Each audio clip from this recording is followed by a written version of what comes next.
আগামী ১৯ জুলাই ঐতিহাসিক সোহরাওয়ার্দী উদ্যানে প্রায় ২ দশক পর স্মরণকালের সবচেয়ে বড় সমাবেশের আয়োজন করতে যাচ্ছে বাংলাদেশ জামায়াতে ইসলামী। এতে সারা দেশ থেকে প্রায় ১০ লাখ নেতাকর্মীর উপস্থিতির আশা করছেন দলটির কেন্দ্রীয় নেতারা। স্বৈরাচার আওয়ামী লীগের পতনের পর পুনরুজ্জীবিত জামায়াত এই সমাবেশের মধ্য দিয়ে নিজেদের শক্তিমত্তা জানান দেওয়ার পাশাপাশি ঘোষণা দিতে পারে নতুন জোট গঠনের। বিস্তারিত খায়রুল ইসলামের রিপোর্টে।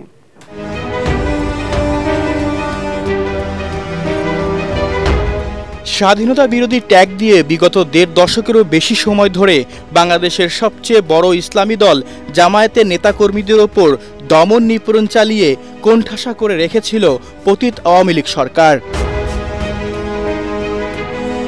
৫ আগস্ট ছাত্র জনতার গণঅভ্যুত্থানে স্বৈরাচার শেখ হাসিনার পতনের পর রাজনীতিতে আশার আলো দেখতে পান জামায়াতের নেতাকর্মীরা। সব মশার বিরুদ্ধে সুরক্ষা দিতে এলো বসুন্ধরা এক্সট্রিম অ্যারোসল, মশার বিরুদ্ধে এক্সট্রিম সুরক্ষা।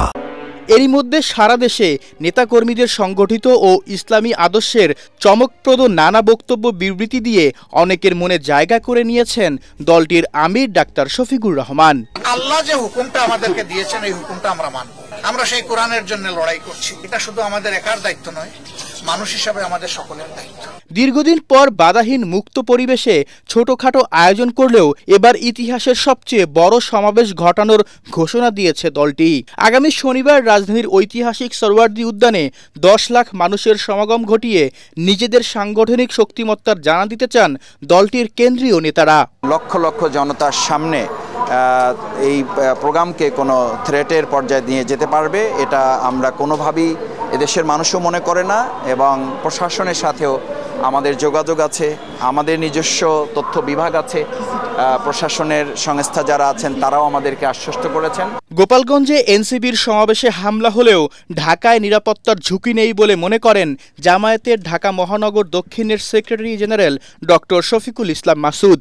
আমরা আশা করছি যে আমাদের ১৯ জুলাইয়ের সমাবেশটা ঐতিহাসিক সোহরাওয়ার্দী উদ্যান ছাড়িয়ে গোটা ঢাকা মহানগরী জনগণের জনসমাবেশে রূপান্তরিত হবে ইনশাআল্লাহ। জামায়াতের এই জাতীয় সমাবেশে অংশ নেবেন বিভিন্ন রাজনৈতিক দল ও ইসলামিক সংগঠনের নেতাকর্মীরাও। এই সমাবেশ থেকেই রাজনৈতিক জোটের নতুন সমীকরণের আভাস পেতে পারে দলটির আমিরের বক্তব্যে।